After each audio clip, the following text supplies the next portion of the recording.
أعوذ بالله من الشيطان الرجيم بسم الله الرحمن الرحيم السلام عليكم ورحمة الله وبركاته. الحمد لله حمدا كثيرا طيبا مباركا فيه كما يحب ربنا ويرضى. أشهد أن لا إله إلا الله وحده لا شريك له وأشهد أن محمدا عبده ورسوله. أما بعد فإن أصدق الحديث كتاب الله وخير الهدى هدى محمد صلى الله عليه وسلم وشر الأمور محدثاتها وكل محدثة بدعة وكل بدعة ضلالة وكل ضلالة في النار. Sila muslimin wal muslimat, sidang majelis yang semoga Allah berikan selalu keberkahan dunia dan akhirat. Alhamdulillah, kita bersyukur pada Allah di siang hari ini Allah menginginkan betul kita berada di atas keistiqomahan sebagai hamba Allah yang tercipta untuk beribadah. Wa ma khalaqtul jinna wal insa illa liya'budun. Karena memang tidak Allah menciptakan jin dan manusia kecuali untuk beribadah. Bicara ibadah, bicara ritual yang memang Allah utus Rasul untuk mengajarkan kaifiyatul ibadah, cara atau sikap beribadah. Itu yang dikatakan manhaj. Ya, kalau mazhab itu pendapat ulama yang ada di setiap daerah dengan syariat yang jadi rujukan. Ya, sering saya sampaikan dengan bahasa yang gampang. Kalau manhaj memang sikap beragama yang memang sudah disyariatkan, itu manhaj. Ya, manhaj kita yaitu agama Rasulullah Sallallahu Alaihi Wasallam. Sebenarnya semua itu bicara peruntukan pada akhirnya. Karena kalau cuma sekedar menggugurkan kewajiban, siapapun mampu. Sholat 5 waktu, orang Islam pasti melakukan sholat 5 waktu. Cuma kan kalau Allah syariatkan sebuah syariat, Allah pengen orang yang berbuat itu memiliki bekas ibadah. Makanya Nabi mengatakan kullu amalin ibni Adam lahu. Setiap ibadah anak Adam itu kembali pada si pelakunya. Anda sholat, harus Anda merasakan iklan Tuhan dalam Quran. Inna sholata tanha 'anil fahsya'i wal munkar. Sholat itu mencegah perbuatan keji dan munkar. Sekarang coba kamu kritisi dirimu. Kamu sholat sudah berapa tahun? Jangan-jangan di luar kamu masih ustaz sholat lagi. Oh, kamu nggak merasakan kemuliaan sholat? Jangan tinggal diam. Ayo rapiin. Mumpung masih ada waktu. Mumpung masih ada waktu. Karena nanti akan ada masa di akhirat nanti, kata Rasul dalam sebuah riwayat yang disahihkan oleh Tirmidzi dalam Sahih At-Tirmidzi, di mana beliau mengatakan bahwa Abu Hurairah menyampaikan Rasulullah bersabda, la tazulu qadama 'abdin hatta yus'alu an umrihi fima afna wa 'an ilmihi fima amila wa 'an malihi min aina iktasabahu wa fima anfaqahu wa min jasadihi fima ablah. Rawahu Tirmidzi. Kata Rasulullah SAW, mau tidak mau masa itu pasti datang. Kita diwafatkan, kita dibangkitkan di padang mahsyar, dan akan datang masa itu. Jangan merasa aman. Ya, harusnya kita menangis dengan keburukan kita di masa lalu. Mumpung masih ada waktu, untungnya kita ini punya Tuhan yang Maha Rahman dan Rahim, yang melihat hamba itu di akhir bukan di awal. Al-amal bi khawatimiha. Amal tergantung akhir bukan awal. Kita nggak boleh jadi hakim buat kondisi orang dulu. Tawarkan diri kita yang sekarang itu yang paling baik. Ya. Akan ada masa di mana Nabi mengatakan la tazulu qadama 'abdin hatta, tidak akan pernah bergeser kaki anak Adam di akhirat nanti hatta yus'ala an umrihi fi ma'afna. Yang pertama sampai ditanya umur, mau pendek, mau panjang, pokoknya umur ya judulnya. Itu fi ma'afna bro. Dihabisin buat apa itu umur? Jangan-jangan cuma buat merahal doang, kongkos sono, kongkos sini, tipu sana, tipu sini, gocek aja orang mulut. Allah katanya, karena sehebat apapun manusia, kalau udah nggak punya waktu, udah nggak punya umur, ya nggak ada kehebatannya. Gue punya teman begini bro, teman begini, baik orang kan, multi talent, apa yang dia nggak bisa, pinternya orang, baik. Tiap dia ngomong orang senang kan. Mana orangnya? Mati. Ya nggak bisa. Ya percuma diceritain cuma ya. Itu biografi yang ada nanti bahasanya. Sudah, justru kemuliaan kita itu harus berada di atas umur yang Allah pinjamkan. Karena Allah sang pencipta umur, sang pencipta waktu dan masa, bersumpah demi masa yang diciptakan. Wal asr, innal insana lafi. Ketahuilah manusia, sesungguhnya manusia itu rugi dalam bersumpah demi waktu yang Ku ciptakan, kata Allah. Aku berikan waktu itu anugerah, cuma aku berikan demi waktu tersebut manusia rugi. Illal ladzina amanu, tapi tidak semua rugi, kata Allah, kecuali orang yang beriman. Jadi poin dulu, lebih banyak yang rugi ketimbang yang enggak. Makanya neraka banyak di neraka dibanding di surga. Dan neraka butuh bahan bakar, uquduhan nas wal hijarah. Bahan bakaran manusia dan batu kan gitu. Iya, manusia akan jadi penghuni neraka kecuali orang yang beriman. Berarti kalau pakai bahasa iman kan bahasa landasan. Anda nanti sholat kalau nggak beriman gimana? Anda bakal kumpul di Masjid Al-Hijrah nih.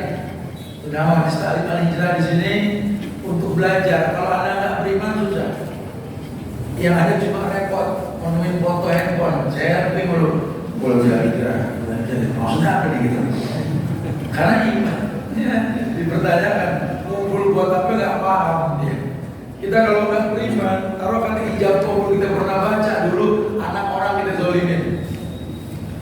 Ya, kita lupa nafkah itu kita wajib, bukan sifatnya sedekah. Karena ada yang nanya di sebuah pertanyaan, Ustaz, saya punya suami, saya ajak untuk berdonasi kepada Palestina.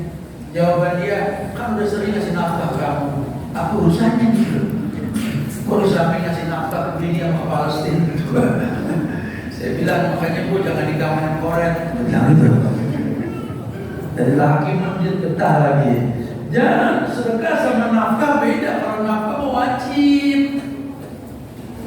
Wajib, tapi kalau cuma sekedar memberi nafkah, siapa juga bisa.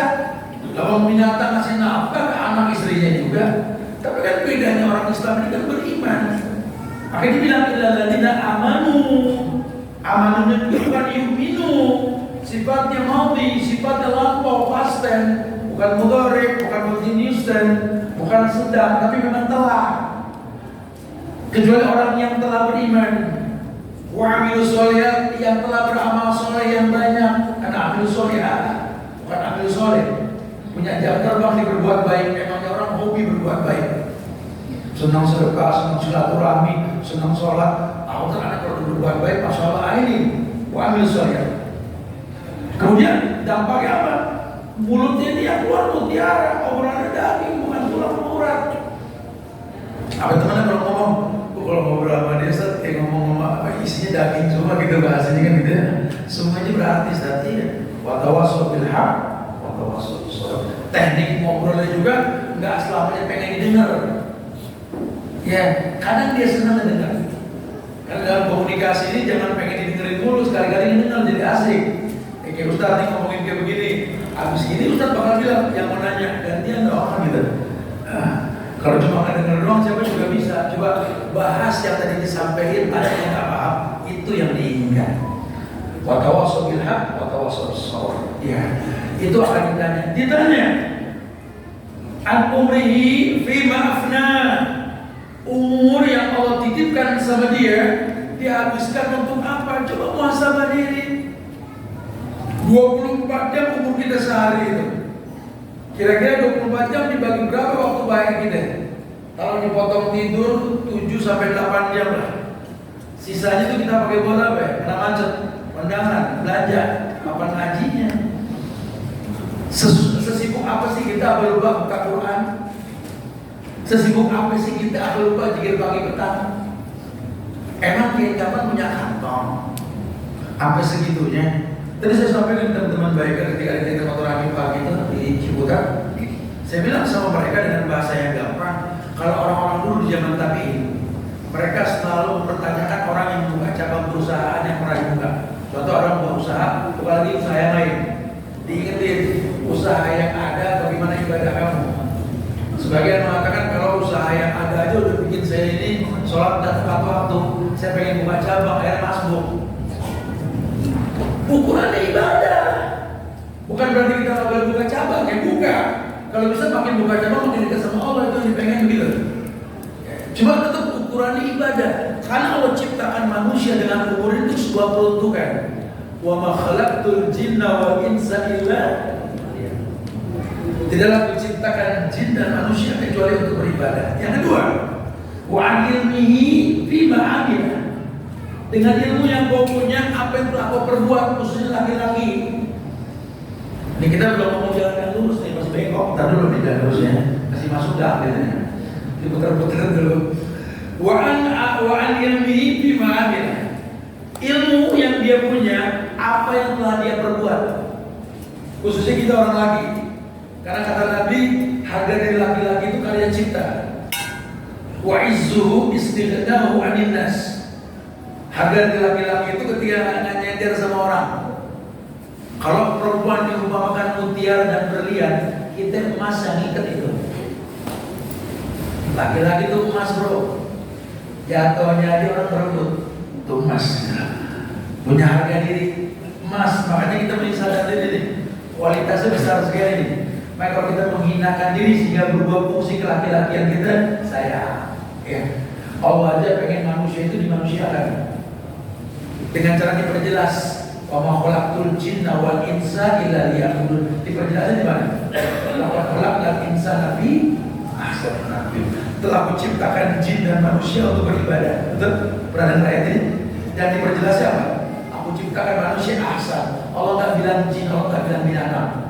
Ini manusia, ini jin tercipta untuk beribadah. Tapi dimanusiakan itu manusia ahsan taqwim, ciptaan yang terbaik. Tujuannya apa? Memberikan ahsan ibadah, ibadah yang terbaik. Itu karakter namanya itu. Ya kalau cuma sekedar manusia, ya Robi. Itu yang korupsi juga manusia. Ini yang banyak-banyak foto di pinggir jalan pengen jual negara juga manusia. Jujur manusia banyak kalau cuma sekedar manusia, tapi diperjelas kemanusiaan itu penting. Makanya ilmihi fima amila. Dengan ilmu yang dia punya, apa yang dia telah perbuat, ini pun menandakan manusia suruh belajar. Karena akan beda orang yang berilmu dengan yang tidak berilmu nanti. Toh pada akhirnya Allah nggak butuh performance kalian. Allah nggak butuh penampilan kalian, kerjaan kalian. Kalian mau jadi pengusaha, mau jadi pejabat, mau jadi jenderal, dokter, atau apa kalian. Sebodoh amat kata Allah. Yang penting azan berkumandang, datengin sholat. Siap itu nggak sholat, pengusaha lagi rapat. Nggak bisa begitu. Emang tuh pengusaha dapat rezeki dari mana? Dari Allah. Allah manggilin nama datang. Bahaya. Jangan datengin Allah. Tuh kalau orang berilmu kan itu mikir kan, sehingga dia nggak akan pernah menomorduakan ibadah yang Allah perintahkan dia untuk itu. Ya dia ukur dunianya dengan ibadah.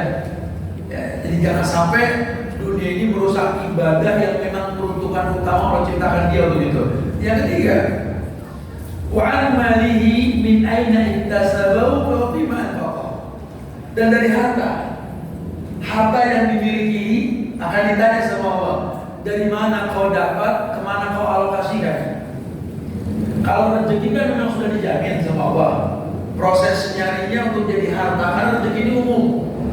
Jangan dibilang duit, jangan dibilang cuma harta. Sehat, ya mu'afan fi jismihi, ya sehat badannya, asbab isir bihi aminan, bangun pagi aman, nggak ada bom meletus kayak di Palestina. Anak bangun mulai nggak ada yang dibantai, dan oh anjir darah udah kita cium demi Allah. Itu rezeki dari Allah. Doa dijawab itu rezeki dari Allah. Jangan picik pandangan rezeki diidentikan dengan uang saja, tidak. Ya, tapi rezeki bisa jadi uang kalau dicari dengan pekerjaan. Nanti gaji pun bagian dari rezeki kalau memang kita punya akar pekerjaan. Tapi secara umum, kalaupun kita nggak punya gaji, kita punya rezeki. Ya, makanya jangan bilang kalau saya kerja banting tulang, berangkat pagi pulang sore, menambah angka bilangan rezeki kita. Enggak. Gaji mungkin, cuma lihat dari rezeki. Akhirnya gaji yang pakai lembur tambah nilai, jadi sakit ke rumah sakit, balik lagi segitu nilainya. Karena kita bicara rezeki. Rezeki urusannya ke Allah. Allah bilang rezeki itu diminta dengan apa? Isti'anah, wasta'inu bis-sabri was-shalah. Minta tolong dengan sabar dan sholat. Allah tak bilang minta tolong dengan yang lain. Ente sabar, ente sholat. Orang buta boleh sabar, boleh sholat. Orang cacat boleh sabar, boleh sholat. Apalagi orang yang sempurna. Kalau udah dia gugurkan hukum tersebut, nahnu narzuqukum wa iyyahum. Kami kasih rezeki sama kamu buat mereka. Sadar diri. Kalau dapat terima, tapi kasih. Jangan cuma terima nggak dikasih. Ada bagian orang lain. Maka ada istilah terima, kasih. Terima, tapi dikasih. Ke siapa alokasinya? Kita lagi-lagi orang tua kita nomor satu. Ya, orang perempuan mesti denger nih. Kalau pengen ngambil cinta di hati suami, cintai yang dia cintai. Kayak kita kalau mau ngambil cintanya Allah, cintai yang Allah cintai. Dan Tuhan perempuan itu suaminya di dunia. Ambil yang dia cintai, maka cinta akan kau terima insya Allah. Cintai ibunya. Karena buat orang laki-laki itu seburuk apapun seorang ibu, wallahi ya ummi, inti ala raksi. Kau di atas kepala. Masya Allah. Ya. Tidak ada sedikit pun keburukan. Yang kedua, cintai anak perempuannya. Anak laki itu betul-betul mencintai anak gadisnya. Yang ketiga, tolong jaga hasil karyanya, tanah dan rumah yang dibuat. Jangan sampai dia pulang dengan kekecewaan. Kalau bisa kau jaga tiga yang dia cintai ini, Allah dia belah dadanya, wah ibu ambil semua cintamu dalam dada ini. Mesti paham ya. Tapi kalau ini nggak bisa dijaga, udah jangan merengek minta cinta. Dia nggak akan pernah mencintai kamu, tapi cinta bohong, itu bohong ya. Dia bikin keluarga baru di luar, nggak tahu aja. Karena nggak bisa merasakan cinta dalam hatinya. Yang mesem-mesemnya bisa mau bener nih bu ya. Karena kita bicara real love, cinta yang sejati gitu lah. Iya, kalau bakal tanya ini harta dari mana kau dialokasikan? Allah tentukan rezeki kamu, Allah tentukan rezeki kamu demi Allah. Tapi tolong bagaimana sikap kamu menyikapi itu? Jangan cuma alasan rezeki sampai masuk. Mau sholat, mau kerja. Mungkin di doang yang kerja. Gitu. Yang dulu emang waktu zaman masih nganggur, jabatan belum bagus. Ada yang ajar, ada yang koma kan. Sekarang susah kan. Karena kan udah naik jabatan sibuk. Tuhan juga paham. Tuhan juga paham. Siapa dia bu? Apakah pernah catat? Ya nggak bisa begitu. Jangan minta maklum Tuhan. Tangisi dirimu. Karena fungsimu sudah mulai hilang. Kau lupa dirimu tercipta untuk beribadah. Karena kalau fungsi itu sudah keluar, yang ada hidupmu komplit. Akan merengek di hadapan Tuhan dengan ujian yang kecil. Kamu gak akan pernah mengalahkan kuatnya mental anak-anak Palestina itu. Saya kalau lihat foto mereka senyum, ya Allah, masih bisa senyum dengan darah di tipis mereka. Masih bisa senyum dengan apa yang mereka makan. Minggu gak ada yang dimakan.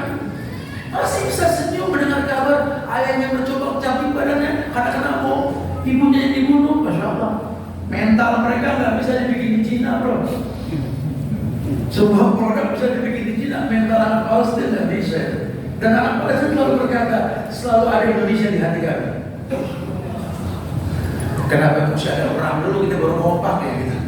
Harusnya kan tidak, nah ini butuh masalah gitu. Baru wa'an jismihi fi ma'alah. Badan, jasad dipakai buat apa harus. Makanya jangan takut sama cermin, ngaca. Ini kita kadang lihat kaca, oke kebakar sih ya. Biar lihat, oh bener ya. Ternyata kita bukan kita yang 20 tahun yang lalu. Aduh, dulu sih apa yang bisa kita kejar? Semua bisa kita cari. Masalah 10 kita pikirin seharian. Sekarang atu aja pikiran 2 hari. Guru melihat teman dari jauh jelas, oh udah apa sih bro? Oh tidak, situ ikut jelas masih kayak titik kelihatan. Orang depan pintu siapa itu? Maka udah jelasin, remong mati kita. Kan masa diri, hitung diri kita. Nah, berarti di saat kita mesti tahu supaya kita sadar waktu gak berulang tinggal sedikit. Jangan ada lagi jalan berliku nih. Nah, kalau dulu bolehlah kita merasakan zaman di mana kita adalah liku laki-laki yang telah melakukan izin Allah. Sekarang anak kita cerita di belakang. Udah banyak. Yang kita butuhkan jalan yang lurus. Karena ketika iman sahabat sudah bagus, Nabi kumpulin mereka semua. Kemudian Nabi ambil batang digaris di tanah. Kemudian menggaris garis yang banyak di kanan dan kiri sambil mengatakan, wa anna hadza sirati mustaqiman fattabi'uhu wa la tattabi'us subula fatafarraqu bikum an sabili. Keumuman dalil yang tadi disampaikan, Nabi pernah menggambar garis yang lurus dan panjang. Kemudian menggambar garis yang banyak kiri dan kanan sambil beliau bersabda, jalan yang lurus ini adalah jalanku, kebenaran yang tidak terbilang. Agama cuma satu, inna dina indallahi Islam. Kalau Islamnya pakai embel-embel, maksudnya ormas. Nanti ada Islam NU, Muhammadiyah, ormas. Itu nggak kepake di negara, karena ada cuma di Indonesia. Tapi kalau Islam yang dimaksud inna dina indallahi Islam, Islam yang dibawa sama Nabi, wallahi itu Islam yang diinginkan. Karena kalau ormas kepentingan sebuah tempat. Makanya diingetin, kita mau bantu Palestina, nggak usah ngomongin Hamas. Bantu Palestina. Jangan jadi hakim buat ormas di sebuah negeri. Khalas. Kita bantu rakyat yang sedang menderita, orang Islam yang dizolimin. Ini kesempatan yang waktu itu akan selesai nanti. Sejarah akan mencatat pernah ada pembantaian anak Islam, pembantaian perempuan. Saat itu kita di mana? Jangan cuma mencibir, mencaci maki, jangan keras ya. Setiap negeri itu punya akamsi yang membela negerinya, urusan mereka. Buat kita agama sedang dizolimi. Buat kita dibantai orang-orang Islam di sana. Buat kita mana kemanusiaan? Buat kita itu peluang surga. Kalau memang visi kita nggak bakal sampai dan Palestina nggak butuh badan kita, kita jangan Palestina lamaan dikit. Umroh 9 hari batuk bilang itu gimana dia? Baru sudah kita pulang ke Ramadan, ya menjadi Palestina. Ya nggak bisa. Oke lah, kalau visi kita belum banyak ke sana, dana kan.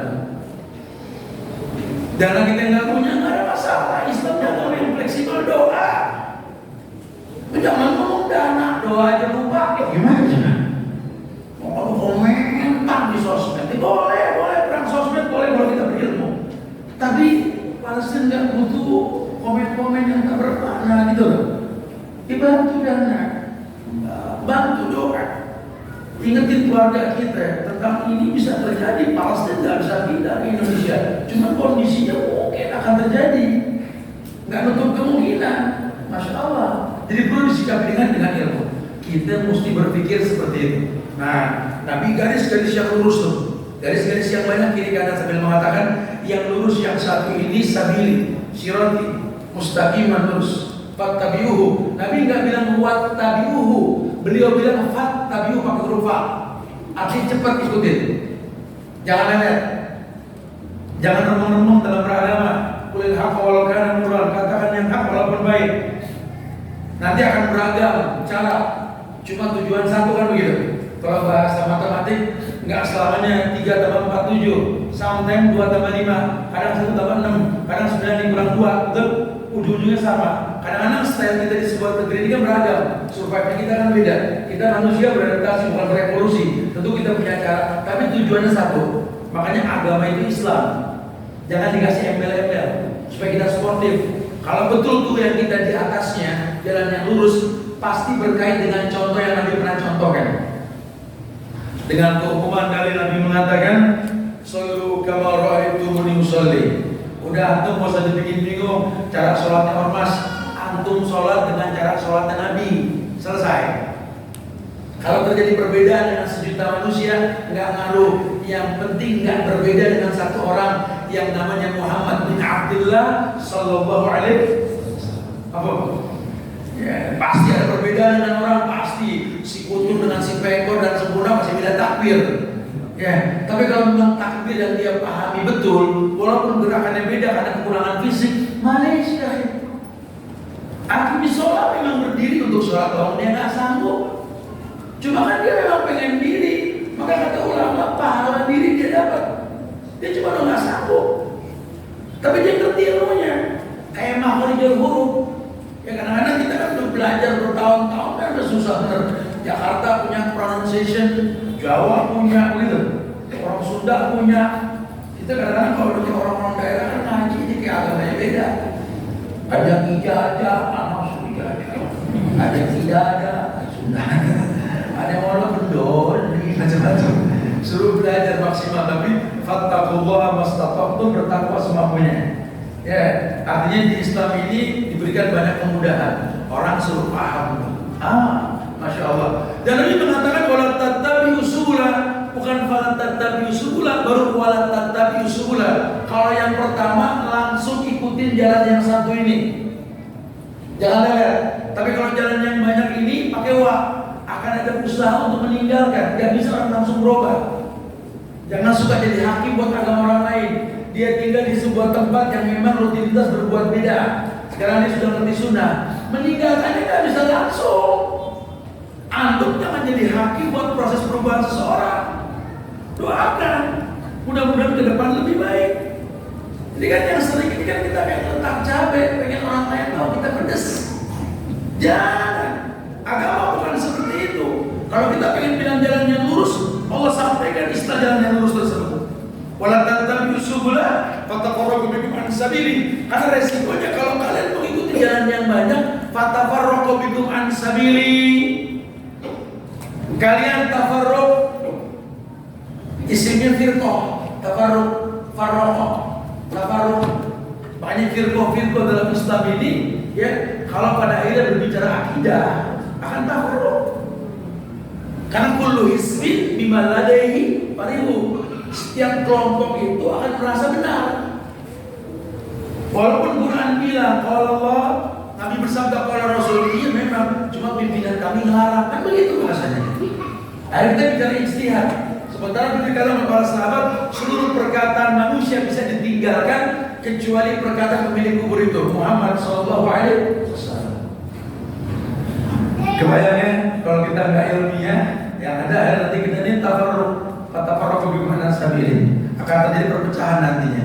Jangan Allah muliakan, bicara jalan yang lurus, jalan yang satu untuk menuju Allah ini, ya dituliskan oleh Syekh Abdul Malik bin Ahmad Al-Madani ketika beliau menjelaskan tentang pilar utama dakwah salafiyah, dakwahnya salafus saleh, para sahabat radhiyallahu anhum.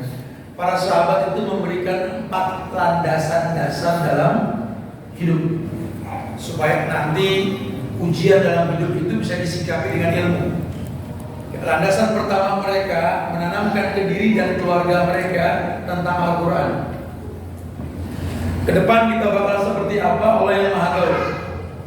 Nah, ayahmu nggak pernah memaksa kamu untuk jadi sesuatu, nah.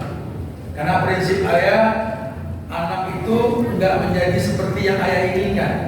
Tapi anak akan menjadi seperti apa yang anak lihat dalam diri orang tuanya untuk yang akan datang. Maka anak ayah mengatakan, ayah seorang pengusaha, mungkin kamu seorang pegawai. Ayah seorang dokter, mungkin kamu pedagang. Nah itu terserah Allah. Cara Allah mendatangkan rezeki melalui kamu nanti. Kamu tinggal di sebuah tempat, ternyata yang dibutuhkan dokter, bukan pedagang. Kalau jadikan kamu dokter, Allah Allah. Ya, kamu dari keluarga dokter, ternyata kamu jadi pengusaha. Karena kamu tinggal di sebuah tempat yang mesti ada manajemen usaha. Petani mesti di-manage, kalau nggak dizolimi sama tengkulak. Kamu nggak ada yang latar belakang menjadi angkatan bersenjata, nah. Kamu bisa jadi seorang jenderal ya.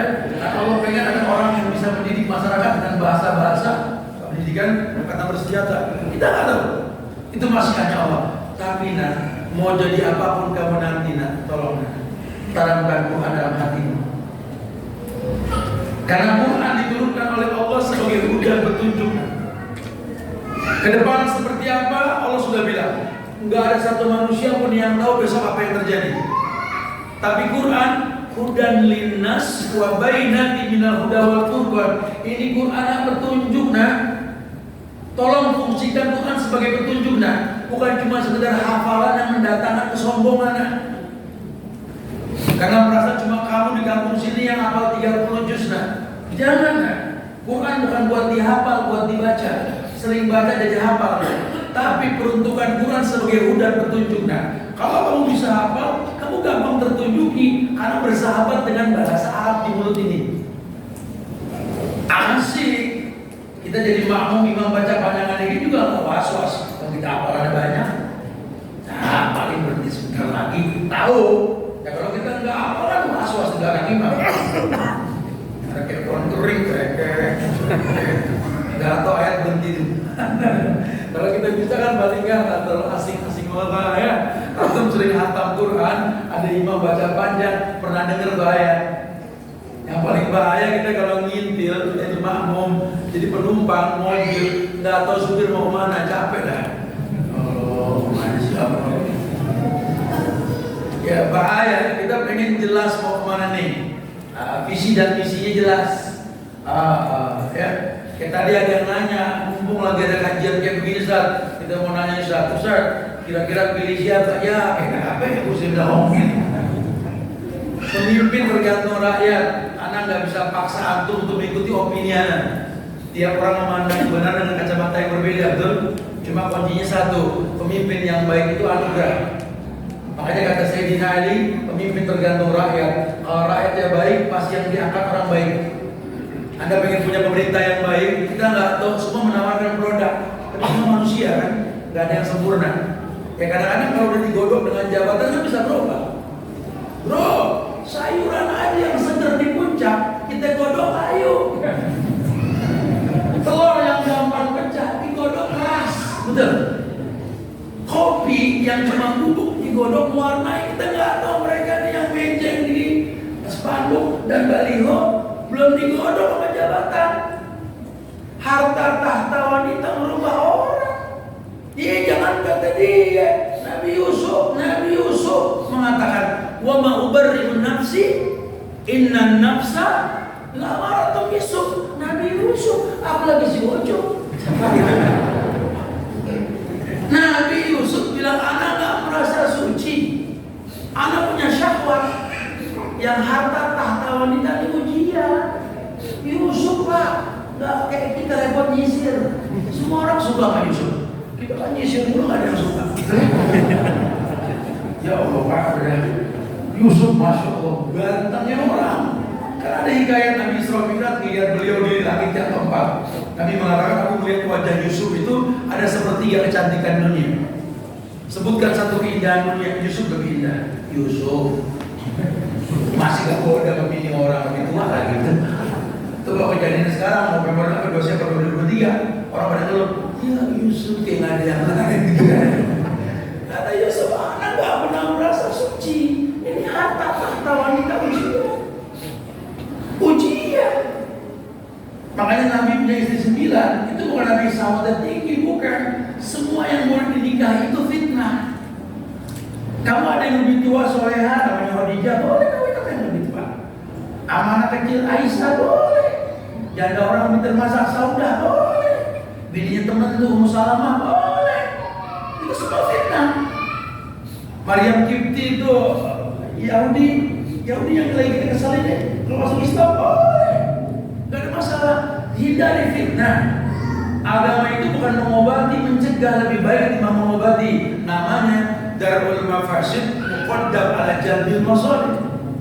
Udah gitu kalau kita paham takdir, rezeki, maut, jodoh, ini 3 nggak bisa ada yang ngelak dan hindar.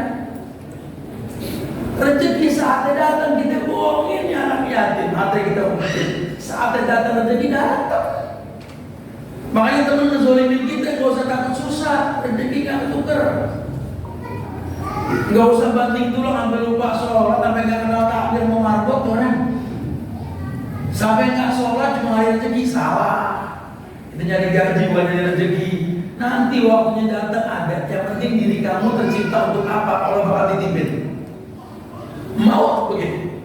Kita kan nggak bisa ngomong. Ya Allah, kenapa yang kecil yang pada mati? Ini bisa disalahin. Apa yang mati itu Tuhan? Kan punya mau yang tuaan yang mati yang tua tidak ada ngomong. Kadang-kadang yang kecil mati duluan, yang tua belakangan. Ya, siapa tahu? Karena tahu ada orang tua apa hidup sebatang kara, anaknya semua mati. Allah. Ada bayi yang belum lahir mati. Ada orang umur 100 tahun lebih pun pasti mati. Belum nafsi. Kita nggak bisa ngindar. Jodoh juga sama. Emang siapa yang ngaprokin hati kita? Mau apa bayi namanya? Allah. Allah kasih rezeki kita jodoh, betul. Karena sebuah peruntukan. Makanya kalau menurut cara kata Nabi, Pak ini mengkasih lebih keberumah yaumil qiyamah. Enggak perjaka, enggak duda, enggak laki orang. Udah saat jodoh mau bilang. Kalau yang ngatur, nggak bisa ngomong. Saya pengen empoknya dulu baru adanya. Kesian kalau adanya dulu empoknya dilengkahin, akhirnya bantet. Gini ke Ambon bantet. Ambon sama bantet, dia kan ada yang lengkahin semua. Gimana? Ini kajian di mana-mana, tapi nggak pantauin yang begini. Udah sering dibilang rambutan setangklen, berbuah barang merahnya beda-beda. Jodoh rezeki mau sama. Udah mau khawatir nikahin. Jangan pakai perasaan. Ini agama pakai dalil, bukan pakai perasaan. Allah tahu kebaikan yang bakal terjadi. Kalau sudah didekatkan, itu bahasa Allah begitu jemaah. Makanya para sahabat melandasi Quran. Nah, apapun kamu nanti, siapapun kamu yang akan datang, demi Allah, Quran jangan sampai tidak jadi petunjuk yang pertama. Ayo Bismillah, pegang prinsip. Boleh kerja di mana aja, yang penting halal, sistemnya halal. Tapi sesibuk-sibuk kita dalam pekerjaan, jangan nggak ngaji biar kata selembar dua lembar. Makanya kalau Quran Arab, ya itu seain. Tapi kalau Quran Indonesia, ya yang ada itu Quran sejus. Quran Indonesia yang ada seain, selembar dua lembar. Karena tahu peruntukan buat orang Indonesia. Diberikan kemudahan sama ulama-ulama zaman dulu agar jangan sampai seainnya dibaca.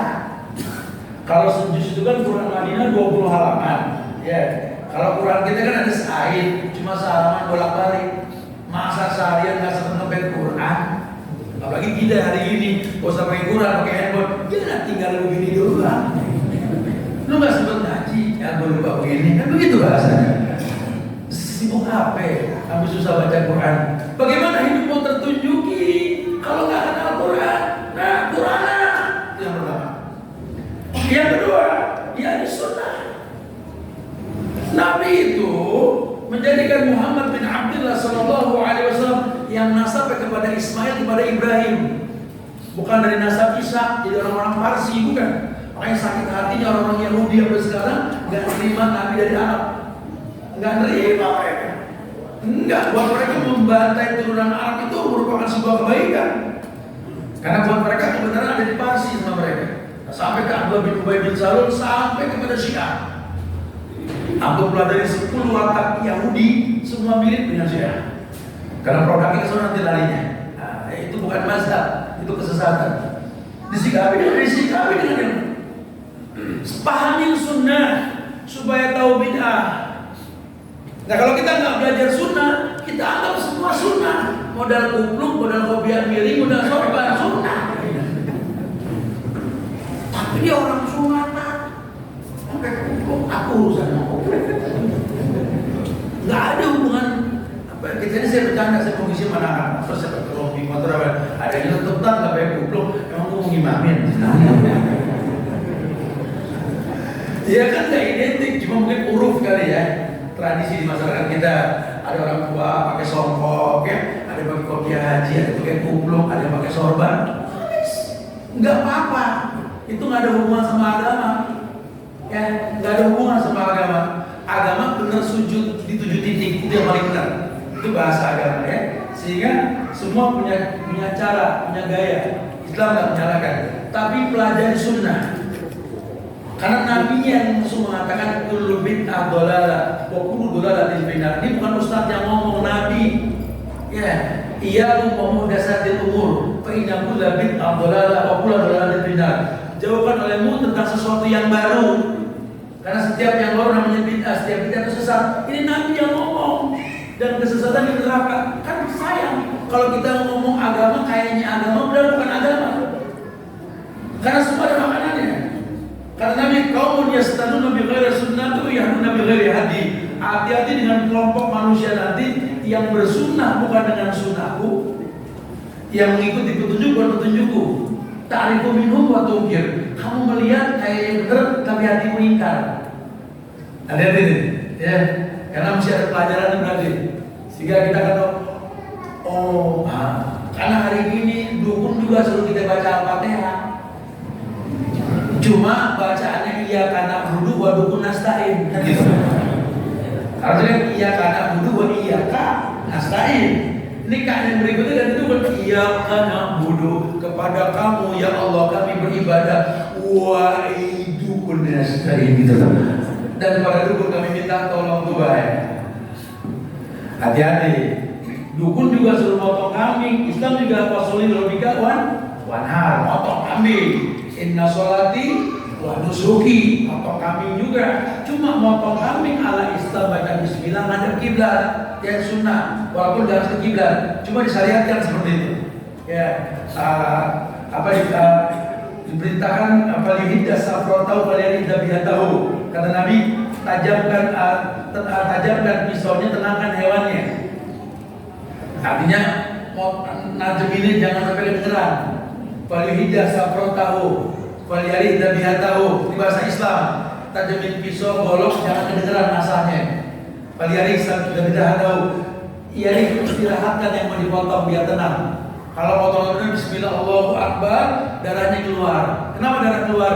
Inna syaitan yajri min ibni Adam majrodam. Karena hikmah dibalik memotong nadi leher hewan itu untuk mengeluarkan kotoran.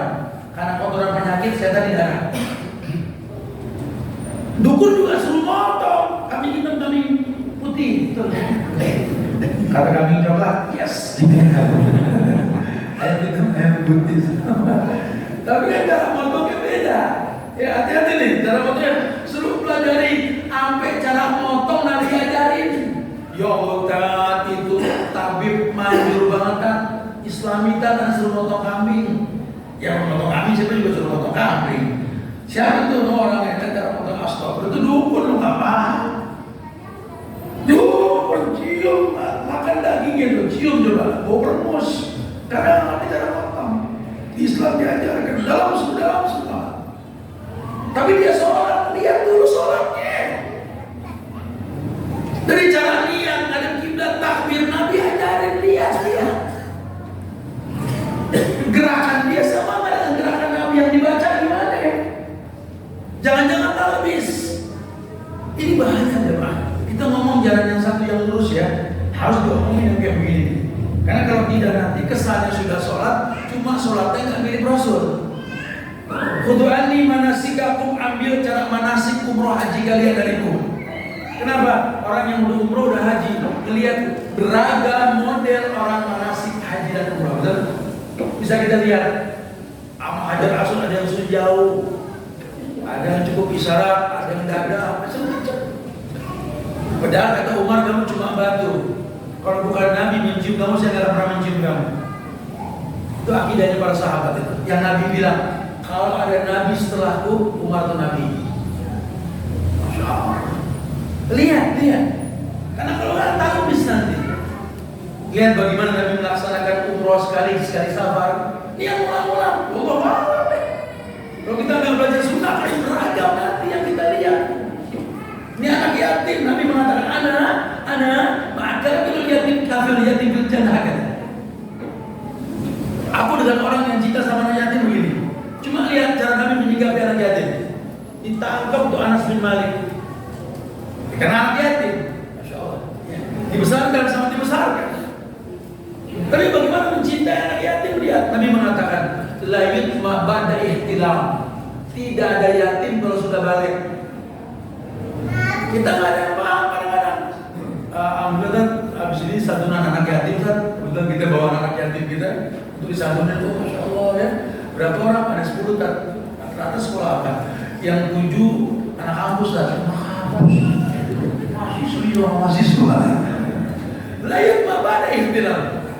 Nggak ada yatim kalau udah balik. Duafa mungkin, kan ada ilmunya. Ini orang ditipin, Pak, tolong Pak, ini ada amplop bagi anak yatim, main singkatnya kita baca, iya dan bagi. Yang dibagi bukan yatim, zolim. Zolim, akadnya yatim. Bukan duafa, bilangin di rumah banyak anak yatim tapi udah nggak yatim, udah balik. Yang ada duafa, dikasih duafa apa yatim aja, anak nggak bisa. Begitu apa? Nah, jangan pakai perasaan, aduh dulu yatim, terus ada yatim. Kalau bicara ya.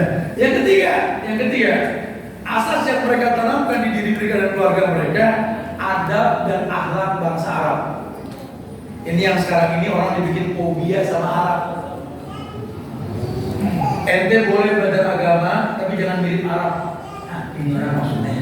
Ambil segitu keselnya sama Arab. Apa karena di Arab nggak ada komunis? Gitu. Segitu. Emang nabinya orang mana?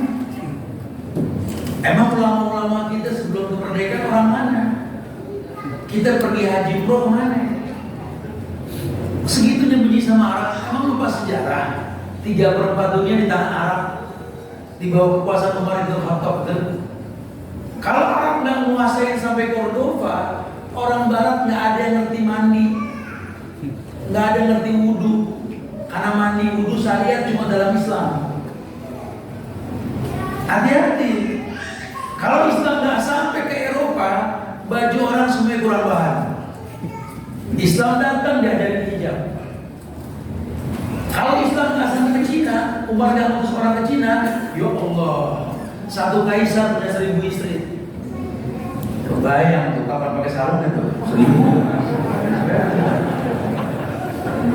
Aku yang keluar gitu 1000. Bayang, udah jadi ikutan Pak. Ya. Subhanallah. Jadi datang Islam nyampein Fangkiu matobalakum minan nisa masna wa sulasa wa ruba wa in khiftum ala ta'dilu wa gitu kan. Itu bahasa agama. Islam sampai dijelaskan tidak ada yang namanya upeti, tidak ada yang namanya pajak, ya, yang ada zakat. Lihat Islam. Ya, orang Islam berkeyakinan bahwa rezeki itu nggak selamanya dengan jual beli. Makanya kalau kita datang ke negeri Islam, mereka dagang kayak main-main. Cuma sarana aja, sisanya terserah Allah. Nanti kalau umroh haji, antum asal modal bawa teh panas, ngobrol pakai bahasa Arab, dekat tukang korma, apa enak makan korma gitu. Dan gak usah bayar tuh. Antum beli coklat, sampai berapa gini di coklat, gak usah bayar. Orang sana nggak pusing apa namanya haji ya. Karena dia yakin rezeki Allah yang ngatur. Tuh begitu juga orang-orang ngerti agama itu. Nggak ada sesibuk-sibuknya orang di negeri Islam itu azan ke masjid nggak ada. Makanya laki-laki di negeri Arab itu tegas sama perempuan. Kenapa? Sholatnya di masjid. Kalau kita kelihatannya dokter benci mau bini takut gitu ya.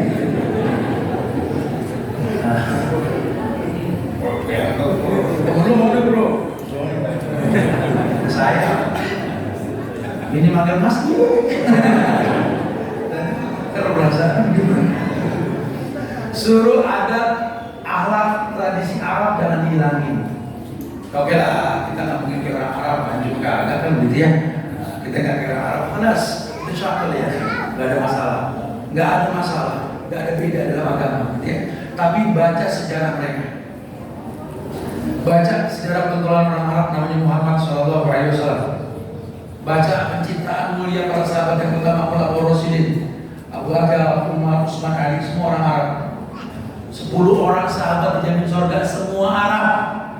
Para tabiin, wallahi. Lihat gaya mereka. Lihat bagaimana mereka dengan orang tua, ada akhlak mereka lihat. Lihat bagaimana mereka dengan tamu, dengan tetangga. Lihat rumah mereka.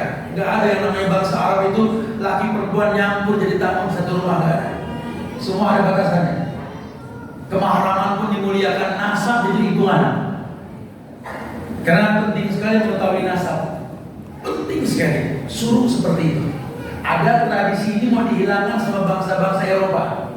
supaya orang nggak sama dengan orang Arab. Kayak usahanya Sulaiman Ataturk dulu deh. Kalau bisa nggak ada bahasa Arab lagi di Turki, nggak ada orang pakai hijab di Turki, terjadi kan liberal sekarang.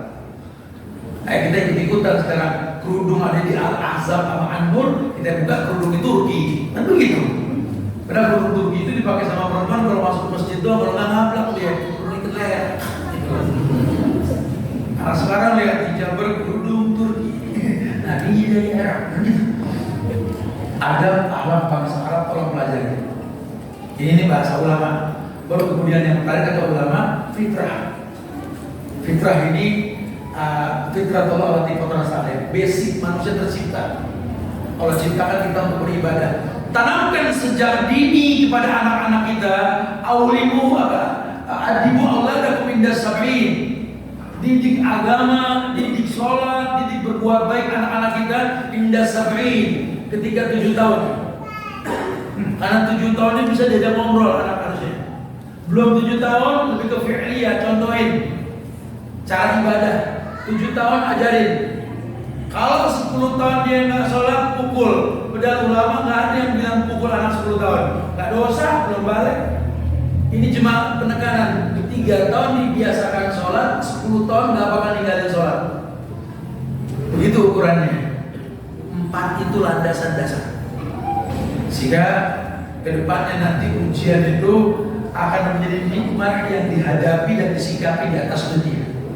Karena Allah memang menciptakan dunia sebagai medan uji, tidak ada masalah. Surat Ar-Rum ayat 31 ayat 32.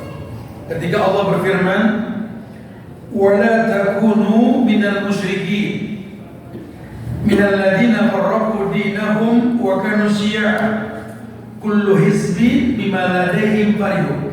Ini ayat sering dipakai sama ulama untuk mematahkan pemahaman orang-orang liberal yang gampang sekali menjadikan orang-orang musyrik sebagai contoh. Ekonominya orang-orang Eropa, ekonominya orang-orang Cina, kita akan dibuatlah hadis palsu, tuntutlah ilmu sampai ke negeri Cina. Di Cina ada apa? Lagi nabinya siapa yang bilang begitu? Utbul ilmu wal bisin. Tuntutlah ilmu walaupun kita harus ke Madinah dan Mekah. Nabi yang mengatakan bahwa nanti pada akhir ilmu akan masuk ke negeri Madinah seperti ular yang lari ke sarangnya. Ini kan bahasa Rasul. Ketika banyak orang mengekspos diri sebagai orang alim, atau dibikin bingung. Semua berorasi, mengajak kepada kebenaran, ukur dengan ulama di Madinah. Ulama-ulama yang betul-betul tidak menjual agama, ulama yang punya pekerjaan untuk dakwah itu adalah kewajiban, bukan pekerjaan. Apalagi jadi follower, panik dihack yang begini mas. Langsung pakai koyok 3, kenapa? Dihack. Ya, subhanallah. Bukan begitu bahasa agama. Ilmu itu kewajiban. Kayak kita ngedidik anak bukan pekerjaan, kewajiban. Maka sejak awal nikah Nabi bilang, manis tato amikumul ba'a, yang sudah mampu untuk beramal soleh dengan ikatan rumah tangga, bukan kerja. Ibu ke bapak itu bukan kerja, Bu. Bapak mimpin keluarga, anak dan istri, bukan kerja, itu kewajiban. Kalau sudah nggak mampu bilang, jangan dipaksakan. Kalau sudah nggak bisa sholat diri, mau diri jatuh, jangan dipaksain. Kalau pemimpin sudah batal karena mungkin wudunya batal, mundur. Jangan takut digantiin. Udah diingatin, Imam, tadi lu kentut, dikit, ya batal. Banyak mau dikit, batal. Kalau banyak terus, ya nggak bisa begitu, ada aturan mainnya. Karena kita pengen ada nilai yang Allah siapkan. Kalau caranya nggak betul, mana mungkin kebenaran datang dengan cara yang tidak betul. Bro, kalau baik cuma terima yang baik. Bagaimana kita pengen dapat sebuah kebaikan dengan cara yang tidak baik? Nggak bakal bisa. Nah di sini dikatakan, wala takunu minal musyrikin. Jangan kamu termasuk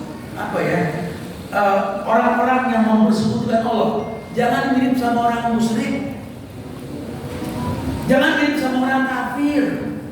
Ente udah cakep orang Indonesia, berani mengatakan haram kepada produk Yahudi, cakep. Tapi berilmu. Majelis Ulama Indonesia ini mengharamkan bukan zatnya, manajemennya. Ulama juga di MUI tahu dari mana yang namanya KFC itu haram. Kalau memang daging ayam, ya kecuali babi guling nggak boleh kejemaah. Nggak benar ayam. Ulama mana yang bilang ayam haram? Nggak ada. Ya, apapun makanan kopi, emang nggak boleh. Boleh. Cuma manajemen perusahaan yang olah kopi itu yang mesti kita cutting. Nah, goyang-goyang, tapi kalau mau lebih goyang lagi kompak, ya tinggalin konvensional. Perkataan ini yang membuat kita dihack kemarin. Lihat. Karena lebih fatal lagi kalau sampai antum tinggalkan naruh uang di konvensional. Uang antum di konvensional tersebut yang membuat pinjol di mana-mana, yang membuat bank keliling di mana-mana, yang persentasenya membantai saudara kita di Palestina. Terus gimana tak? Kita kan belum bisa tinggalin transportasi bank konvensional. Ya memang mau bilang apa? Tapi jangan stay money, bro. Jangan duit di situ, mendingan di aset, main emas, bertanah, main rumah, atau di bank syariah. Bukan di tempat orang yang jelas manajemen konvensional. Dan dunia mengakui perbankan dunia itu kan yang megang Yahudi.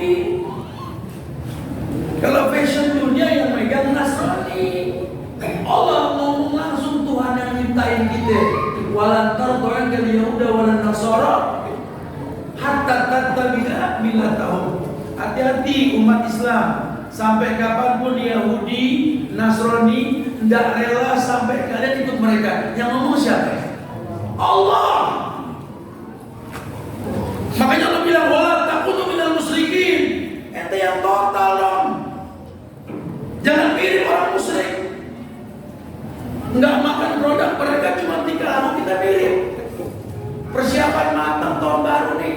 Lu rayain tahun baru kayak Yahudi. Dan kita orang Islam juga punya tahun baru kan kita rayain. Yang nyiptain tahun baru Islam Hijriah itu Umar bin Khattab. Antum baca 13 tahun beliau menjadi khalifah, enggak pernah bikin ritual. Ente sama Umar oke mana agamanya? Ayo bro, main petasan, bakarin buat. Udah semua orang musyrikin. Ayo udah saatnya kita menegakkan syariat. Jangan menghalalkan yang diharamkan. Wala takunu minal musyrikin. Ente jangan mirip orang musyrik. Yunah. Jangan aku umat Muhammad. Yunah aja takut ditahdir orang. Yunah. Tegakkan sunnah. Hatta uhibbahu kata Allah. Kamu tegakkan sunnah sampai aku jatuh cinta. Kalau aku sudah jatuh cinta karena sunnah yang kau tegakkan, aku akan jaga kuping yang dengannya kau mendengar. Ku jaga mata yang dengannya kau melihat. Ku jaga tangan yang dengannya kau berbisnis. Kau menunjuk, kau mengarahkan. Ku jaga kaki yang dengannya kau melangkah. Kau tanya sesuatu kan ku beri yang kau tanya. Begitu kan bahasa Allah. Cuma jarang kita tekankan. Minal ladzina farraqu dinahum. Ciri khas mereka itu orang-orang yang memecah belah agama. Karena firqah itu bukan dari Islam. Lihat ketika agama dibikin firqah ribut akhirnya. Yang gak mau kunut, grup yang gak kunut. Yang kunut. Yang bicara nanti masalah sholat Jumat, azan 2 kali, azan sekali. Yang bicara berantem cuma gara-gara begituan. Bodohnya si Ustaz berorasi fikih di depan orang yang tahu itu belum benar. Fikih bukan diorasiin, fikih dibaca dalam kelas dengan buku ulama yang berbeda. Kalau mau diorasikan apa? Tauhid. Khawatirnya kita ngomong fikih, hukum halal haram dengan pemahaman mazhab di tengah masyarakat yang belum kuat tauhid. Akhirnya tafarruq mereka. Dibikin bingung mereka. Giring mereka ke hukum asal, bantu orang yang layak dibantu. Jangan bicara fikih di atas mimbar. Ini bahaya sekali. Akhirnya khilaf yang dikedepankan di tengah masyarakat yang berkhilaf. Mereka memandang agama kok banyak perpecahannya. Karena teknik penyampaian kita yang berantakan. Wa ya'billah wa na'udzubillah. Minal ladzina farraqu dinahum wa kanu syi'an. membuat mereka menjadi berkelompok, bergolongan, beberapa golongan gitu loh. Kullu hizbin bima ladayhim farihun. Dan ketahuilah, kalau sudah bicara kelompok, tiap kelompok merasa senang dengan apa yang ada dalam kelompok mereka. Akhirnya yang mereka yakini asal manusia suka populasi. Oh, bukan dari kelompok kami, itu sudah beda. Ya ini kan akhirnya kila wakola. Katanya akhirnya agama jadi beragam buat orang yang masih bodoh. Oh, agama tuh macam-macam, agama macam-macam. Tuhan yang ngomong, inna dina indallahil Islam. Tuhan yang bilang, agama yang kuakui cuma Islam. Dari mana Islam beragam? Islam yang mana? Islam yang dibawa sama Nabi Rasul Muhammad Sallallahu Alaihi Wasallam. Islam yang mana? Yang sahabat melakukan. Islam yang mana? Yang tabi'in, yang memang ulama menyampaikan kepada kita, itu Islam yang hak. Islam yang nggak perlu dibuat sesuatu yang baru. Nggak ada neo Muslim. Islamnya Islam. Islam yang sejak zaman Nabi sampai Dajjal turun pun Islam. Ya, nggak ada perubahan sudah. Lain sama ijtihad nanti. Ijtihad itu survive-nya ulama. Di beberapa negara hadiah itu tahabu itu hadiah. Islam syariatkan, beri hadiah timbul cinta. Di negeri kita hadiah namanya gratifikasi. Orang kita dikasih hadiah, ya, gila nggak dikasih nanti malas kerja ke orang kita. Makanya ulama lokal bilang ini gratifikasi, nggak boleh, KPK nangkep nih. Ya, kenapa? Karena nggak non typing di Indonesia. Kalau di negeri Arab, ya tegas banget. Klien kita kasih tip, thank you, makasih, saya sudah bergaji. Kalau di sini ya Allah, emang udah gitu mau di typing. Ya ini karakter kita berbeda. Timbullah ijtihad ulama. Jangan dibilang agamanya beda. Kalau di negeri kita Islamnya beda, dia nggak boleh salah. Itu ijtihad ulama. Ya, mesti dipahami dengan ilmu nih. Nanti macam hal, saya nggak mau ngomong fikih di sini. Tapi nanti akan kita tahu, oh benar ya, bicara fikih itu bicara mazhab nanti, di mana ulama tiap negeri itu berbeda-beda. Imam Malik di Madinah, Darul Hijrah, wudu itu sekali-sekali. Kenapa? Air susah. Imam Syafi'i 3 kali tinggal di Mesir. Dan rata-rata ulama kita di Indonesia jebolan Mesir, yang kondisi airnya mirip Indonesia sama Mesir. Air gampang. Nah, kayak orang Bogor, orang yang paling jarang minta hujan Bogor. Nanti kan minta dulu kan. Kalau kita nggak pernah minta hujan dulu. Istilahnya bukan cuma wudu. Lu nggak wudu mandi nggak apa-apa. Tapi kalau di negeri yang kurang air jangan dipaksa. Kayak kita di pesawat, aturan main dari pemilik pesawat bilang ya, air dipakai cuma buat untuk sekedar bersih. Cebol sikat gigi, cuci tangan, nggak boleh buat wudu. Ya, berantem lu kita mau sholat nggak boleh wudu. Kita jelas aja nih, di mana sih yang miskin biasa ngadain manasik gitu loh. Jelasin sama nih orang. Dan kalau sekarang semua berwudu, meledak tuh pesawat. Enggak begitu bahasa agama. Siasatin. Ya kalau memang kita nggak boleh pakai sama si pemilik pesawat, ya atau pakai cara yang lain, semprot. Atau memang sudah berwudu sejak dari airport, berwudu ya, jangan paksakan larangan menjadi sesuatu kewajiban. Ya ada kehancuran. Nuwallihi ma tawalla. Kalau palingkan dia sejauh mungkin.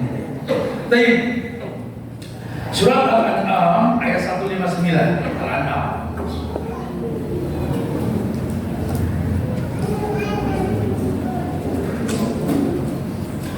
Surat Al-An'am ayat 159 sampai mirip nih. Innal ladzina farraqu dinahum wa kanu syi'a lasta minhum fi syai'in innama amruhum ila Allahi summa yunabbi'uhum bima kanu yaf'alun. Allah bilang sama Nabi begini. Innal ladzina farraqu dinahum, sesungguhnya orang-orang musyrik berkait sama Ar-Rum 3132 tadi ya. Orang-orang yang memecah belah agamanya, orang musyrik yang dimaksud, dan mereka terpecah menjadi syiah, bergolongan-golongan.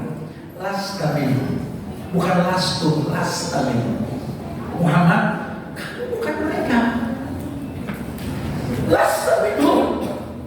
Sampai kepada umatmu, agama ini bukan firqah, agama bukan partai. Partai itu ormas, usaha kelompok di sebuah negeri untuk sesuatu yang baik menurut manajemen mereka. Jangan kaitkan dengan agama, tapi warnai mereka dengan agama. Ya, kayak orang komentarin Hamas, kelas di Hamas macam-macam orangnya. Kalau berkumpul satu angkatan bersenjata di situ semuanya gitu loh. Kita nggak ngomongin Hamas, kita bantu Palestina. Yang kebetulan ada Hamas di situ gitu loh. Terjadi kebakaran di Bintaro, lu bantu kan? Orang makan dia semua sono, kita sama itu. Orang manapun bantu dia Islam akhi. Ayo dong, jangan picik pandangan. Jangan hilaf fikih membuat kita lupa. Al-mu'minu lil mu'minin kal bunyan yasuddu ba'dukum ba'da. Orang beriman dengan beriman lainnya kayak satu bangunan, saling menopang. Ini pala kita kejadian bocor dikit, nggak diobatin, sebadan gemeter, nggak meriang. Itu orang Islam yang beriman. Kaki kena batu berdarah, obatin. Kalau nggak sebadan meriang. Orang Islam begitu. Ini sekarang ada di Palestina, kemarin di Rohingya, kemarin di Suriah, entah di mana lagi. Respon itu kesempatan kita berbuat baik. Karena apa yang kita miliki cuma titipan. Hati-hati, yang dititipin bakal tanya 4 hal tadi. Ya, hati-hati nih. Umur ditanya, ilmu ditanya, harta ditanya, badan pun ditanya. Karena semuanya titipan. Yang dititipin bakal nanya. Kira-kira nanti jawabnya gimana? Kalau yang dititipin nanya, kan penting tuh kita obrolin. Ya. Innal ladina farraqu dinahum wa kanu syi'a lasta minhum. Pokoknya Muhammad, orang-orang yang memecah belah agamanya, orang-orang musyrik kafir tersebut, mereka terpecah menjadi beberapa golongan. Ingat, lasta minhum, jangan masuk. Kamu bukan mereka, mereka bukan kamu. Ya, hati-hati nih, hati-hati, ini bahasa agama tegas banget. Lasta minhum, kamu bukan golongan mereka. Lasta minhum, supaya kamu tahu, kamu bukan mereka. Lasta minhum. Innama amruhum ilallah summa yunabbihum bima kanu yaf'alun. Sesungguhnya urusan mereka tersebut diserahkan ke Allah. Dan kemudian Allah akan memberitahukan kepada mereka apa yang telah mereka perbuat. Kita ingetin aja, ya udah mau bilang apa? Kita tinggal di negeri yang dulu melawan Belanda, mesti ada ormas. Ya kita muliakan Habib Syekh Hasyim Asy'ari. Beliau mendirikan Nahdlatul Ulama. Betul? Kita muliakan Kiai Haji Ahmad Dahlan, mendirikan Muhammadiyah. Kita muliakan Syekh Hasan, mendirikan Al-Irsyad, mendirikan Persis. Kita muliakan Syekh Ahmad Surkati, mendirikan Al-Irsyad. Kiai Haji Dewantara dengan nasionalisnya, yakni sekolah rakyat, sekolah Islam, sekolah Indonesia. Ya, kita muliakan beberapa ulama yang pernah survive dulu. Karena manajemen melawan Belanda itu harus begitu. NU didirikan untuk melawan Belanda. Lahirlah Kiai Haji Nur Ali, Jenderal Penghafal Quran, sejarah antara Karawang Bekasi, betul. Lahirlah Kiai Haji Ahmad Dahlan. Kemudian lahirlah Jenderal Sudirman, Jenderal Penghafal Quran pun didirikan untuk melawan Belanda. Kemudian Persis berdiri, Hasan untuk mencegah kehilapan Soekarno yang terpicut oleh komunis saat itu. Ini terjadi dulu. Tapi nggak ada kaitan dengan agama. Ya, ini survive-nya gitu loh. Makanya kalau mengatakan astagfirullah, jangan kamu merasa agama itu. Karena agama ya tadi jalan yang lurus yang satu tadi. Inna dina indallahi Islam. Apapun ormasnya, sholatnya sama 5 waktu. Karena 3 waktu siang. Mahfum. Apapun ormasnya, nikahnya satu, nikah yang benar bukan mut'ah. Apapun ormasnya, ya, Qurannya satu, Quranul Karim, bukan Mushaf Fatimah. Apalagi sampai dia hapus itu ayat dan hadis, dikembalikan kepada paham agama liberal. Hati-hati, ya, kita nggak seperti itu. Terus gimana Ustaz? Kata Allah, innama amruhum ilallah. Udah nggak usah takut. Orang yang memecah belah agama, yang punya agama bakal ngomong nanti. Kita nggak bisa merubah, Allah yang bakal merubah. Yang penting kamu jangan berubah. Jangan terus pegel. Karena capek mendakwakan kampung anak. Ente nggak disuruh dakwah buat orang. Ku angkusakum wa ahlikum nar. Terus mereka gimana? Hanya Allah yang punya agama bakal jaga. Gak usah khawatir. Tugas kita cuma memanfaatkan momentum di mana kesempatan nggak mungkin selamanya. Ya, jangan dibikin pusing, kesempatan nggak berulang bro. Harus dimaksimalkan harus. Dan jangan menganggap Allah nggak ada tindakan dengan keburukan yang mereka perbuat. Wala tahsabanna Allah bima ya'malu zalimun, innama yu'akhiru yawmin tashkhasu fihi al-absar. Ada masa nanti Allah bikin berbelalang mata mereka ketika azab turun. Kapan? Terserah Allah. Dan tugas kita bukan nungguin azab. Habis berdoa minta azab terus diem. Lo ngapain? Gue nungguin azab. Tidak bisa begitu. Ada actionnya apa? Ya bantu, ya doa, ya cegah terjadi di negeri kita tuh seperti itu ya. Jangan kebanyakan donatur, banyak yang ngatur. Gak usah negara, masjid aja banyak donatur, banyak yang ngatur. Semua pengen nonjol, betul? Negara sama, jangan keenakan dia donatur sana sini. Semuanya yang ngatur. Ada semuanya pengen terjadi kehancuran. Ini kan bahaya, ya. Ayolah bismillah. Kesempatan yang paling baik buat kita semua maksimalkan apa-apa yang mesti kita maksimalkan. Karena biar bagaimana kemuliaan itu telah Allah ajarkan dalam Quran dan Sunnah supaya kita pahami tadi sikap yang empat yang orang dulu lakukan. Tanamkan Quran, pemahaman Sunnah dengan benar, ada akhlak orang-orang Arab jangan ditinggalkan, dan tolong jangan lupa fitrah diri kita tercipta untuk beribadah jangan dilupain. Sehingga sesibuk apapun kita menaklukkan dunia, ingat sholat 5 waktu di masjid. Sesibuk apapun kita berurusan dunia, ada mata tua di kampung yang nanti kita datang. Kita orang tua di mata anak, orang dewasa di mata anak-anak yang kecil di hadapan kita. Kita bayi bongsor di hadapan ibu kita. Merendah. Minta ridho Allah berikan kita insyaallah ya.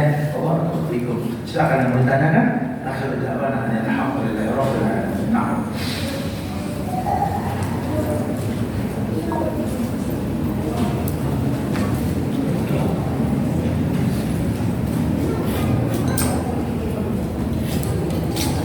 Silakan yang mau tanyakan langsung tulis boleh.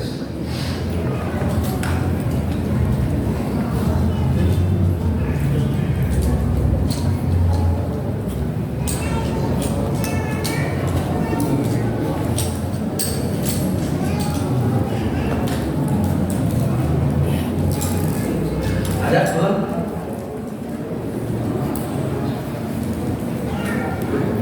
Tadi banyak pertanyaan di sosial media, cuma katanya guru habis setelah baca jadi. Oke, di sini mungkin saya sampaikan ada yang dipahami silahkan. Karena penting sekali untuk membahas jalan yang lurus ini. Jadi kita berada di lingkungan yang jalan itu memaksa kita untuk berliku, sehingga kadang-kadang casing kebenaran dipertontonkan, namun isinya nggak benar. Ya kayak kemasan makanan yang membuat kita bingung. Semua merek menonjolkan karakter. Padahal isinya sama mirip, tapi banyak juga mendatangkan bahaya karena jual kemasan bukan jual isi. Agama juga seperti sama nih. Di zaman yang seperti ini, kalau nggak pandai-pandai kita dalam menyikapi ujian, kita akan terwarnai. Ya karena semua mengatasnamakan agama. Ya. Allah Taala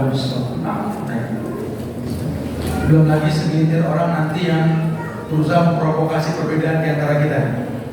Tadi ada yang tanya Ustaz, ini kita ada kegiatan pagi di Ciputat, anak-anak motor kumpul tadi. Nanti sebentar lagi kita di Al-Hijrah di Cempaka. Itu ada juga sebagian yang hari ini kumpul di Monas, di mana ya? Itu gimana cara menyikapinya?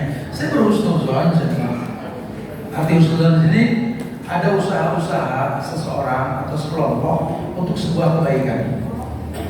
Jangan percaya dengan kemasan kalau belum paham isi.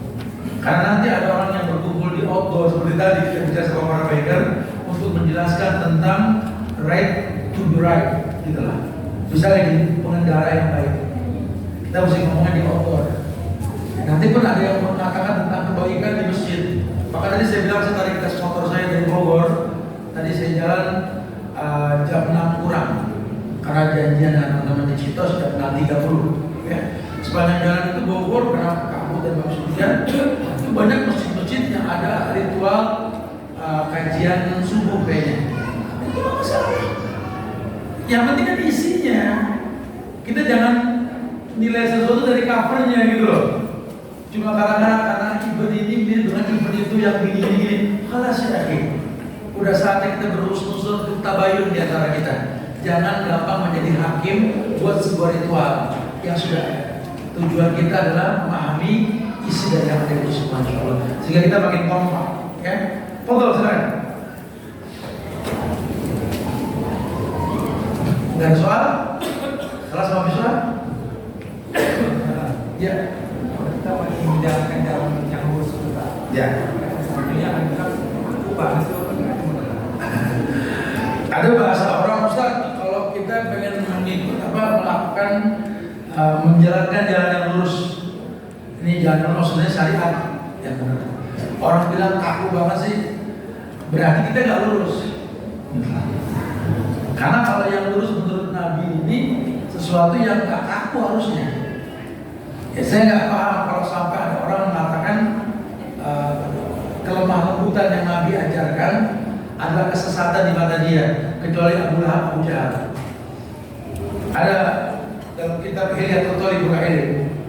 Ya, di sini dikatakan dalam satu bab yang kita bahas setiap Senin online. Buat para ahwat yang mau online setiap Senin, kajian jam 7.30. Buku ini saya bahas terus. Di sini ada perkataan Imam Adz-Dzahabi. Imam Adz-Dzahabi yang menjelaskan tentang kondisi di mana kita menegakkan jalan yang lurus. Jadi kalau nanti Anda bertemu sama kelompok orang yang mengatakan sudahlah, Anda jangan menggunakan dalil Quran dan Sunnah, kata Imam Adz-Dzahabi, katakan ini Abu Jahal. Karena Abu Jahal dari dulu paling gak demen Nabi ngomong firman, dan keturunannya gak suka sahabat mengatakan qala Rasul. Itu pertama. Yang kedua, kalau kamu nanti bertemu sama Salikuddin, kayaknya orang yang suka mengatasnamakan agama, jalan sono jalan sini, berpenampilan umel, diidentikan ulama dengan jubah, tambelan, dekil gitu ya. Dia mengatakan sudah, jangan ngomong dalil Quran maupun Sunnah, nakli maupun akli, tapi berikan kepada saya al-wajdu wal hub. Jelaskan tentang cinta dan rasa dalam beragama. Orang-orang sufi. Kata Imam Adz-Dzahabi, wahada wa iblis. Ini iblis. Juga berpenampilan ulama. Karena dia nggak suka dengan dalil. Dia cuma nuntut kita berpenampilan. Yang Anda butuhkan tuh bukti bukan dalil. Hati-hati nih. Kalau masih dia tentang kamu, kata Imam Adz-Dzahabi, ya tabrak dia, ruqyah dia. Ini iblis. Segitunya Imam Adz-Dzahabi itu segitunya gitu loh. Supaya kamu tahu nanti akan ada orang yang ketika kita ngomong yang hak dan kita sudah fleksibel. Cuma dia ngegas aja karena orang kalau udah nggak suka kan susah. Ya, orang kalau udah nggak suka ngopi dibilang hitam tuh orang kan gitu. Istilahnya begitu orang sekarang bilang, dia udah nggak suka amat ya kan, anak ngopi ini dibilang nggak ada gini hitam tak, begitu bahasanya. Ya susah. Cuma ya kelas. Insya Allah kalau kita tahu cara agamanya Rasul, dulu sahabat Abdullah bin Mas'ud, Abdullah bin Umar, Mu'az bin Jabal, mereka mengatakan Yahudi, Nasrani di zaman kami, lihat muka kami para sahabat bisa masuk Islam. Itu kalau cara Rasul ya. Mus'ab bin Umair di Madinah, Mus'ab bin Umair di Madinah. Itu ketika beliau berdakwah, kata Sa'ad bin Mu'az, petinggi kafir Yahudi, petinggi kafir musyrik Madinah, melihat gerakannya Mus'ab bin Umair, dia bilang, lam arahu ka'annahu min rijalil jannah. Ini sih bukan pemuda sembarangan, memang penghuni surga. Karena lembutnya Mus'ab, bersihnya Mus'ab, aroma wanginya Mus'ab. Nah saya nggak tahu kalau sampai ada orang sekarang minta dibilang kaku. Ya ternyata memang kaku, tapi memang kaku. Nggak semua orang tegang ya, ujung-ujungnya urus diri masing-masing. Ini masing-masing.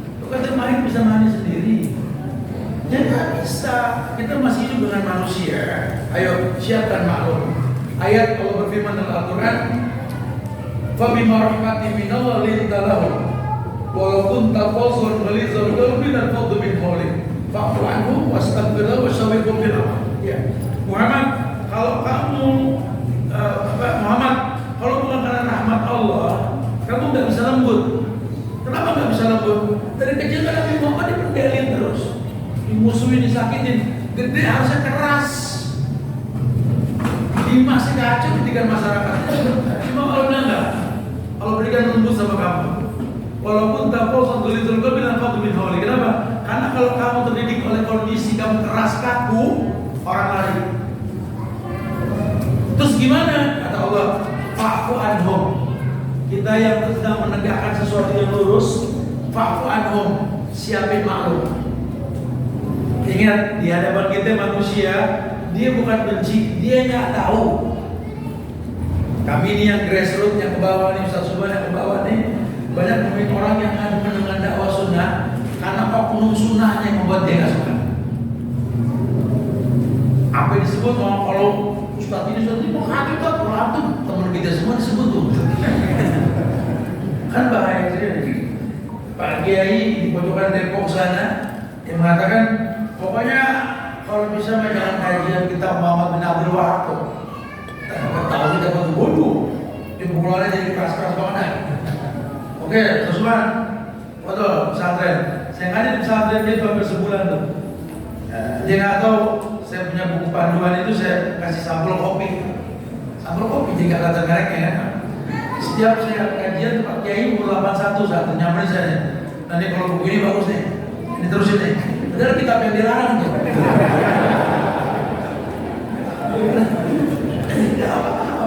Ini saya jadi korban bantalan ikhwan-ikhwan yang ikhwan kibar. Betul? Ustaz pun salah nih. Ya, banyak yang kayak gitu. Tapi kalau kita lihat di sosial media, astagfirullahaladzim, kata-kata yang gak baik dilontarkan anak-anak 23, 25. Ustaz tuh dari 50 lebih, kepala 5. Ustaz bangsa. Dan dia muslim, modal bendera di kepala, modal leher, galak-galak benar. Nggak begitu bahasa agama, kita luruskan. Makanya itu isi yang terjadi gitu. Jadi bukan agamanya, lebih ke pelaku agamanya gitu lah. Assalamualaikum warahmatullahi wabarakatuh. Ustaz, bagaimana dan cara memberikan nasihat kepada istri? Habis ini istri yang nulis nih, suami untuk menjalankan cara hijab sesuai syariat. Ketika membuka Quran doang, Pak. Manggil apa ke bini? Nama yang beb atau apa, terserah pakai saja. Kamu kan udah bisa ngaji, udah nih aku bukainnya Al-Ahzab 59 baca. Suara kamu tuh bikin merinding setan. Emang suaranya bagus? Itu puji dulu. Yang ada tuh ya. Wajadrib Nabi umurihin ala juyubihin di Al-Quran 31 ya. Yudnina min jalabibihin al-azab, menjulurkan jilbab. Coba kau baca deh. Hendaklah kerudung menutup bagian dada. Kerudung apa? Yang aku pakai untuk dada. Oh iya. Ini cara kita ngomong, tau gak? Neraka nih. Lu dia tahu.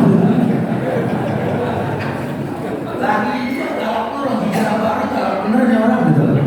Jangan begitu. Akhirnya nanti orang jadi malas. Sama perempuan juga lagi suka kalau. Gimana cara ngomongin ke suami Ustaz supaya dia mau ikut kajian? Saya bilang nanti saya pusing urusan situ. Coba sih kalau saya ini mewakili para suami, saya akan mengiyakan omongan istri kalau saya melihat istri memang betul seperti apa yang diucapkan. Penampilannya intisari, bersih, wangi, baik, tutur katanya lembut. Saya nggak usah diajak, saya bakal nanya, belajar di mana pakai begini gitu. No, dia hijrah, no, dia cepat kalimat nomor 2 aku. Wah, hijrah, Allah. Kita kalau kajian ada belum kan begitu. Masya Allah ya. Jadi sebenarnya dengan tekniknya aja sih. Orang yang kita dakwahi itu lebih suka melihat ketimbang mendengar. Makanya bahasa Nabi dalam usul dakwah asli nafsa yasulakan nas. Rapikan dirimu, orang lain akan berkritisi. Karena sudah share, kalau tidak sesuai syariat, wanita tidak akan mencium sorga. Karena sebagai suami khawatir akan bertanggung jawab, Ustaz. Ya itu benar, semua yang antum ngomongin benar. Cuma antum kan nikah sama perempuan yang hijrah, bukan anak pesantren. Ya, makanya dari awal nikah kita berilmu. Ente nikah sama siapa ya? Ya, sama perempuan soleha atau orang-orang toko. Kebanyakan ente nikah sama orang-orang toko, betul? Yang ente suka karena bajunya, karena bodinya, karena ente yang ngomongnya, betul? Sekarang pengen dirubah, ya pelan-pelan. Orang bukan stay, bukan diem ya. Ada usaha untuk berubah. Dia mau denger situ ngomong aja, alhamdulillah. Ya, karena nggak ada yang mau denger situ ngomong kan gitu.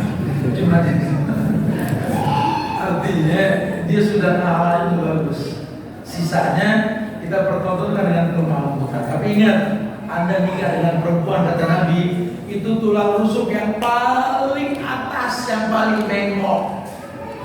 Ente lurusin patah kata Nabi. Jangan dipaksa. Didiamin juga migren. Terus gimana tadi? Terserah lu mau nikah sama dia kan begitu. Maksudnya siapin maklum. Nah, ya ingat baiknya. Kenapa talak di tangan laki bukan di tangan perempuan?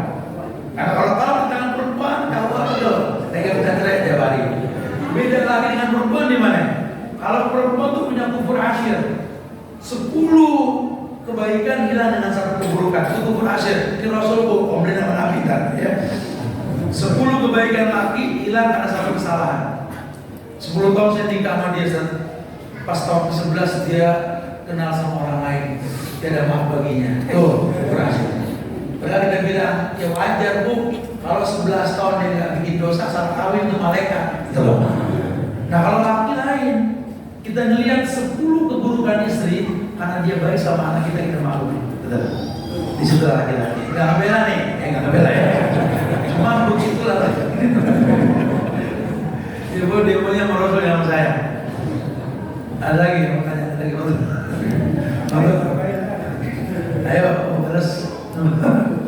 Ada atau enggak? Assalamualaikum warahmatullahi wabarakatuh. Waalaikumsalam.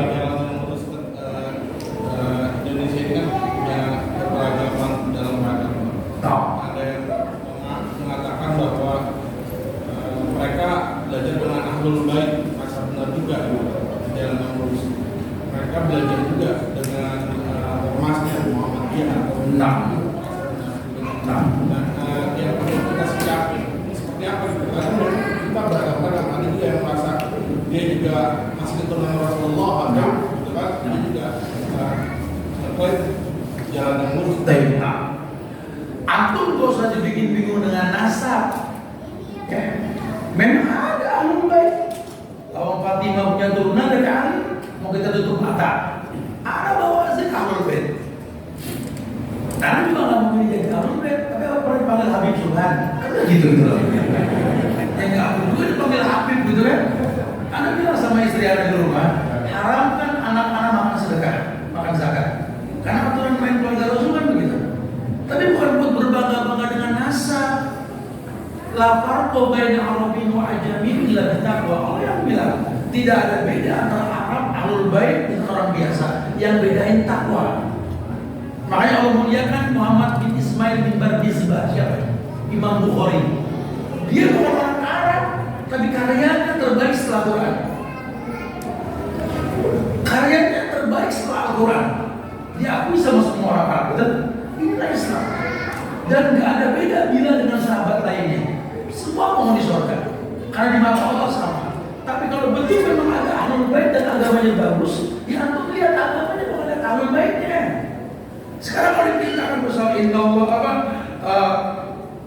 Allahumma sholli ala ali Muhammad, kan salat kita begitu. Allahumma sholli ala Muhammad wa ala ali Muhammad. Allah berselawat sama Nabi Muhammad dan keluarganya gitu loh. Antum jangan terkecoh. Siapapun boleh bilang Habib atau bukan Habib. Cuma antum lihat apa yang dia sampaikannya, Quran dan Sunnah apa bukan.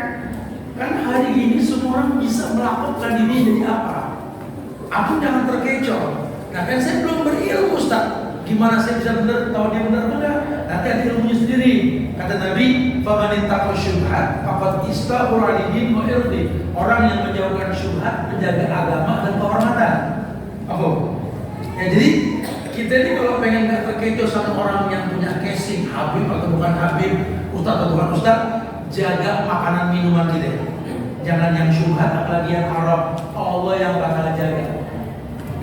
Ya, tadi beberapa teman-teman mereka kan bilang, kita lihat ada yang gini-gini, nggak tahu hatinya tertarik di sini. Itu hidayah.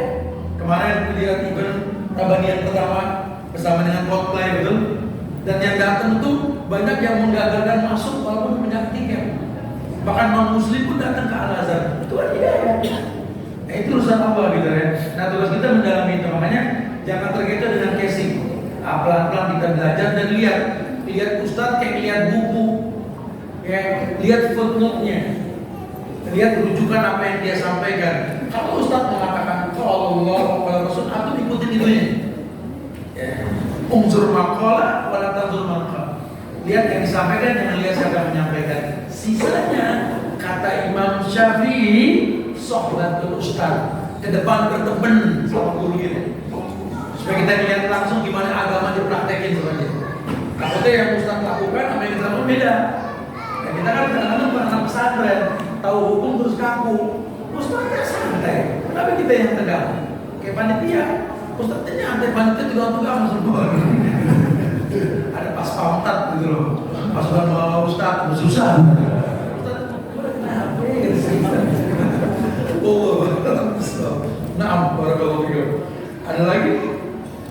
Khalas, semoga manfaat yang disampaikan buat anak pribadi, buat jamaah sekalian. Allah, Anda minta maaf kalau kurang-kurang dalam penyampaian kata yang diucapkan dari anak dari Allah. Ya, semoga kita dapat berkah. Insyaallah, jaga ukhuwah ya, saling mendoakan di antara kita, doakan diri kita, keluarga kita. Doa ini masjid kita hijrah, semoga dijaga oleh Allah ya. Doakan majelis taklim hijrah, semoga dijaga Allah. Dan yang terpenting, doakan negeri kita tercinta Indonesia, agar jaga ukhuwah kebangsaannya. Jangan gara-gara kampanye berpecah belah, kita jangan. Rakyat berilmu, pemimpin yang baik itu anugerah nanti insyaallah mudah-mudahan ya. Dan jangan pula lupa untuk mendoakan teman-teman saudara kita di Palestina. Semoga diberikan kesabaran oleh Allah, diberikan yang terbaik untuk perjuangan mereka semua insyaallah. Buat kita mampu bantu dana, bantu, atau mungkin doa dari masalah. Kita bisa alokasikan. Kebetulan kami punya posko di perbatasan sudah kami buat sejak 3 tahun yang lalu untuk membantu langsung. Ayo kita timur bantu mereka insyaallah ya. Tim jamaah sekali lagi kita tutup dengan kafaratul majlis. Subhanallah bihamdika asyhadu an la ilaha illa anta astaghfiruka wa atubu ilaik. Assalamualaikum warahmatullahi wabarakatuh.